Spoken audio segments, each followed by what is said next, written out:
Les Highlands, plus grande région d'Écosse, productrice de whisky. La distillerie Ardmore élabore du Scotch Single Malt depuis plus d'un siècle. Je vais maintenant ouvrir le plus vieux fût que nous ayons dans cet entrepôt, un 46 ans d'âge. Sa signature, un arôme tourbé, unique. J'ai presque l'impression de mâcher le fumet de la tourbe qui enrobe mon palais. Imaginez une saveur de racines de réglisse plutôt que la fumée d'une tourbe grillée. Un goût incomparable qui lui vient de la tourbe brûlée. Cette matière organique fossile issue de la lente décomposition de la végétation en milieu saturé en eau. Elle permet de sécher et d'aromatiser l'orge maltais. Ajoutée à de l'eau et de la levure, puis laissée en fermentation au moins 40 heures, elle donne naissance à un breuvage proche de la bière, prête à être distillée. Une recette restée pratiquement inchangée depuis des centaines d'années. Je dirais que la tourbe est un des emblèmes iconiques du whisky écossais. Supprimer la tourbe reviendrait à supprimer l'un des piliers fondamentaux de notre réputation unique, de notre caractère et de notre identité unique.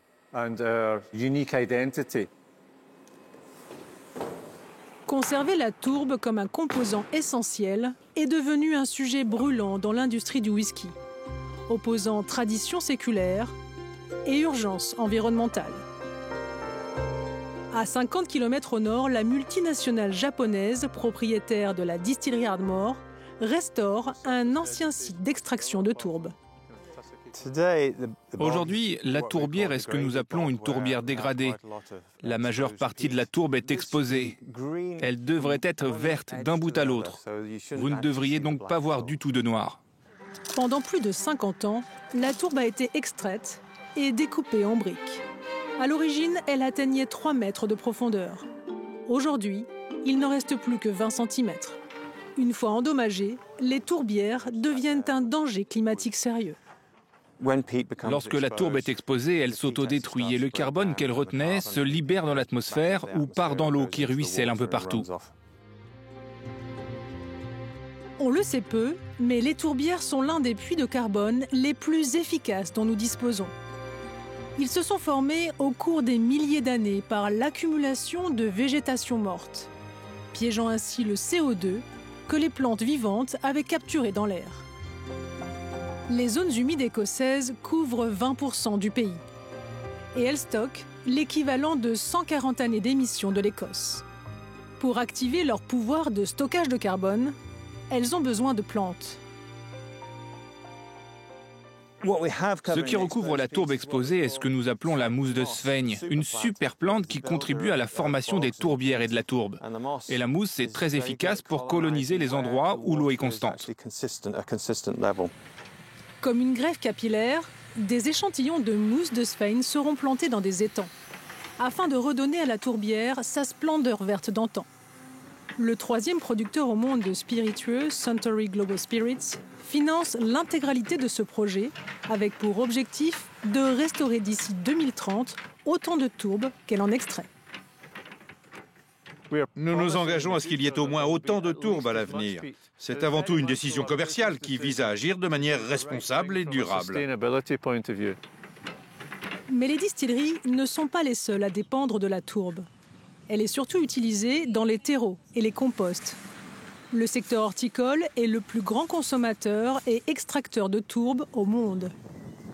Ajouté aux effets accélérateurs du changement climatique, aujourd'hui, 80% des tourbières écossaises sont considérées comme très dégradées. Édimbourg envisage d'interdire définitivement la vente de tourbe et s'est déjà engagé à restaurer 250 000 hectares au cours des 5 prochaines années. Les tourbières en pleine santé, comme celle-ci, réduisent la pollution en absorbant 3 fois plus de CO2 que toutes les forêts du monde. Elles améliorent aussi la qualité de l'air et elles limitent les inondations en absorbant d'immenses quantités d'eau. Cette tourbière fournissait autrefois de la tourbe à une distillerie locale et tout un chacun se servait gratuitement. Cela fait maintenant 10 ans qu'elle a été restaurée. Nous appelons cela le test de rebond. Vous rebondissez sans problème. C'est impossible à faire sur une tourbière sèche. Michael Billett a consacré sa vie à l'étude de la tourbe. Pour lui, Cette tourbière est la preuve que les efforts de conservation fonctionnent. La tourbe se forme à raison d'1 millimètre par an, mais ici, elle se forme probablement plus rapidement. Malgré une année sèche, elle est en bon état. C'est vraiment une magnifique tourbe. La végétation pousse à la surface. Sans elle, la tourbe serait emportée par le vent. Et celle-ci est pleine d'eau. C'est l'une des autres fonctions très importantes d'une tourbière. C'est un immense réservoir d'eau. En retenant l'eau, les tourbières réduisent les inondations en aval. Elles constituent également un très haut lieu de biodiversité. Cette tourbière de 6000 ans a retrouvé désormais au moins 4 mètres de profondeur. Préserver ces précieux écosystèmes multiséculaires, c'est aussi miser sur l'un de nos plus grands alliés contre le dérèglement climatique. Et Alexandra Renard est avec nous en plateau. Bonjour Alexandra. Bonjour. On va d'abord commencer par parler du whisky en lui-même. On a peut-être tous dans notre entourage proche un grand amateur, une grande amatrice de whisky fumé ou tourbé. C'est quoi la différence entre les deux ? Alors, contrairement à une idée reçue, on ne va pas jeter un gros morceau de tourbe dans le malt. On le laisse infuser. Ah oui, pour faire infuser, non, ça ne fonctionne pas comme ça. En fait, la nuance est beaucoup plus subtile parce qu'en fait, les deux sont des fumées.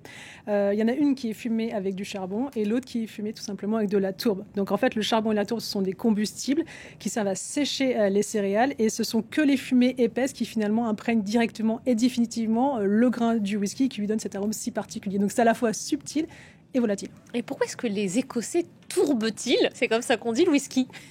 La tourbe, c'est une matière végétale, on l'a vu, qui se transforme et qui, sur des milliers et des milliers d'années. Et donc, dans ce pays-là, il y en a énormément en abondance. Il y en a dans d'autres pays aussi.